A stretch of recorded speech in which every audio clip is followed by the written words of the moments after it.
এইভাবে থাকে, পুরো বডিটা হচ্ছে স্টিলের, পুরো বডিটা থাকে স্টিলের। ওকে, দেন এর মধ্যে এরকম একটা পাইপের মতন থাকে, ঠিক আছে।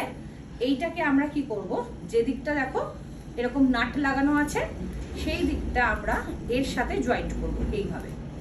মোটর, এক একটা মেশিন দেখবে মোটর ইনবিল্ট থাকে, যেগুলো দেখবে ব্ল্যাক ব্ল্যাক এরকম হ্যান্ডি হয়, ওটা চার্জেবল সিস্টেমের থাকে, কিন্তু মোটর ওর ভিতরেই ইনক্লুডেড থাকে। এইটা এখানে একটা কানেক্টিং এর জায়গা আছে, এখানে কানেক্ট করব। এটা তো দেখো টেম 2 এর মেশিন, আমি টেম 2 এর কানেক্টিং দেখাচ্ছি।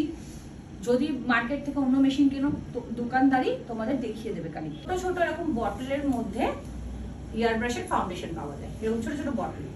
এটা এই দেখো উপরে একটা ছোট্ট ক্যাপ থাকবে, হ্যাঁ, এই ক্যাপটাকে খুলে নেবে। এই খুলে নিলাম, কলের মতো দেখো পাতলা, বুঝতে পারছো, একদম পাতলা। চালাবে, এটা হচ্ছে ট্রিগার, ঠিক আছে।